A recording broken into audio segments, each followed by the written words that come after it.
Hello, welcome. I'm going to quickly show you how to transfer textures between models. So I'm just going to quickly create a mesh of my own, starting from the beginning. So I'm just going to add some density to this mesh and really deform it. Okay. The whole point of making it really deformed is just to really show that it works with complicated shapes. Smooth it out a little bit. Okay. I'm going to head up into the texture paint and add a texture to this. I'm just going to speckle this so that we can have a nice contrast with different colors so that we can effectively compare between different meshes. And I'm just going to quickly remesh this because this is a pretty high poly count, especially on this side. I'm just going to remesh this, clean up the mesh using the quad remesher. You can remesh this whichever method suits you. I'm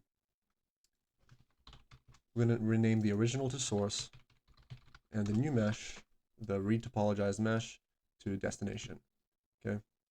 We're going to duplicate destination, rename that to cage, enter edit mode, Alt S, 0.1, hit enter, get out of edit mode, hide cage, select destination, remove the existing material, create a new material, diffuse, go into shading, Shift A, add an image there, create a new image using default values. You can change the values to however you please. And I'm just going to go over here in UV editing and just select some loops here. And we're going to mark seam.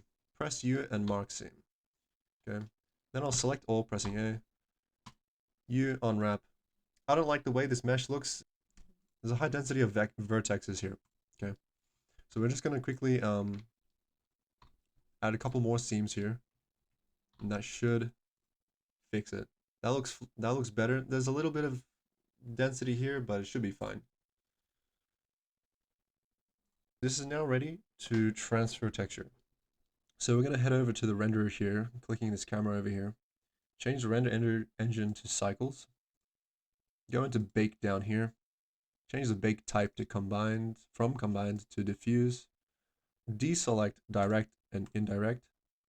Selected to active. Cage, cage.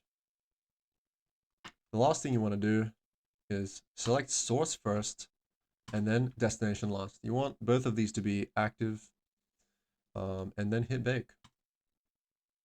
You'll see a loading bar down here.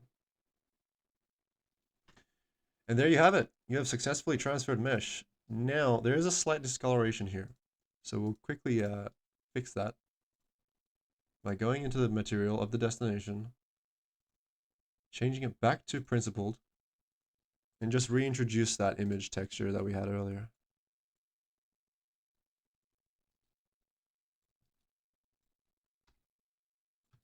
And there you have it. We have successfully transferred the texture data from the high res mesh to the lower res mesh.